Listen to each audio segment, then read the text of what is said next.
ভাইয়া একটা সিগারেট দাও। নেই। তাহলে ওইখানে এগুলো কি? ম্যাডাম, এগুলো বেচার জন্য না। তো ওইখানে রাখছো কেন, যেহেতু বিক্রি করবাই না? ম্যাডাম, এগুলো মেয়েদের কাছে বিক্রি করি না, শুধু ছেলেদের কাছেই বিক্রি করি। বুঝলাম না, এমনটা কেন? আরে ম্যাডাম, এটা আমার দোকান, আমার ইচ্ছে, আমি মেয়েদের কাছে বিক্রি করি না তো করি না। আরে ভাই, আমি তো তোকে টাকা দিতেছি, তাহলে তুই আমার কাছে বিক্রি করবি না কেন? আরে ম্যাডাম, আপনি 100 টাকা দিলেও আমি বিক্রি করব না। আরে ভাই, তুই এসব পাগলের মতো কি বলতেছিস? দে না আমার একটা সিগারেট। আরে ম্যাডাম, আমি পাগলের মতো কথা বলতেছি না। আমার দোকান, আমি কার কাছে বেচবো কার কাছে বেচবো না সেটা তো আমার ব্যক্তিগত ব্যাপার, নাকি নাকি আপনার কথা মতো আমার আপনার কাছে সিগারেট বিক্রি করতে হবে? আরে ভাই, তুই কে রে না করার? আমি সিগারেট খাবো নাকি না খাবো সেটা আমার ব্যক্তিগত ব্যাপার। তোকে সিগারেট দিতে বলছে, তুই সিগারেট দে। আরেকটা কথা ম্যাডাম, আমরা ছেলেরা সিগারেট খাই, আর আপনারা মেয়েরা কি জন্য আছেন? আমরা যে সিগারেট খাই সেই সিগারেট খাওয়া থেকে আমাদেরকে ফিরাবেন, আর অথচ উল্টা আপনারা আইসা আরো সিগারেট চাচ্ছেন। এই জন্যই আমি আপনার কাছে সিগারেট বিক্রি করব না। আর আপনার যখন এতই খেতে মন চাচ্ছে, তাহলে যান না, আরো আশেপাশে দোকান আছে, অগর কাছ থেকে নিয়ে খান, কিন্তু আমি আপনার কাছে সিগারেট বিক্রি করব না। দেখ, তুই যদি আমাকে এখন সিগারেট না দিস, আমি তোর নামে কমপ্লেন করব।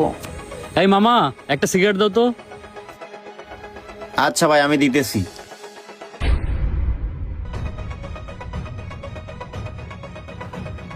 এই যে ভাই, লোন। কি রে, ও চাইলো আর ওকে দিয়ে দিলি? আরে আমি এতক্ষণ ধরে তোরে বলতেছি, তুই সিগারেট দেওয়ার নামে কোনো খবরই নাই। দেখুন ম্যাডাম, আমি আপনাকে বললাম তো যে আমি আপনার কাছে সিগারেট বিক্রি করব না। আর শুধু শুধু আমি আপনার সাথে তর্কে জড়াতে চাই না, আপনি জানতো এখান থেকে। দেখেন না ভাইয়া, আমি ওর থেকে কতক্ষণ হলো সিগারেট চাইতেছি, ও আমাকে দিচ্ছেই না। আবার বলে কি ভাই, ও নাকি মেয়েদের কাছে সিগারেট বিক্রি করে না। তুই যেহেতু সিগারেট বিক্রি করবিই না, তাহলে দোকান নিয়ে বসছিস কেন? হ্যাঁ ভাই, ও তো ঠিকই বলছে। ছেলেদের কাছে সিগারেট বিক্রি করা যায় আর মেয়েদের কাছে সিগারেট বিক্রি করা যায় না, এটা কেমন কথা? আরে ভাই, আপনি তো জানেন মেয়েদের সিগারেট খেতে নেই। আচ্ছা, আপনি একবার ভাবুন তো, কাল যদি ওর বিয়ে হয়ে যায়, বিয়ের পর যদি ওর বাচ্চা হয়, তখন যদি দেখে মা টানছে, তখন কি দেখতে ওর ভালো লাগবে বলেন? আর ওর ছেলেমেয়েরা তো এটাই শিখবে, ও মা হয়ে যেহেতু সিগারেট খায়, ওর ছেলেমেয়েরাও তো সিগারেট খাবে, বাইরে থেকে বেশি কিছু শিখবে।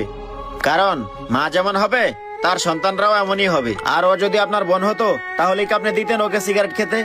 এই জন্যই ভাই, আমি ভেবেচিন্তেই বলছি ওর কাছে আমি সিগারেট বিক্রি করব না।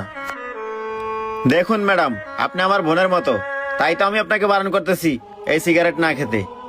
দেখো ভাই, এটা তোমার সমস্যা, তুমি তোমার মা বোনদেরকে সিগারেট খাইও না, সিম্পল। হ্যাঁ ম্যাডাম, উনি তো ঠিকই বলছে। আপনি যদি মেয়ে মানুষ হয়ে সিগারেট খান,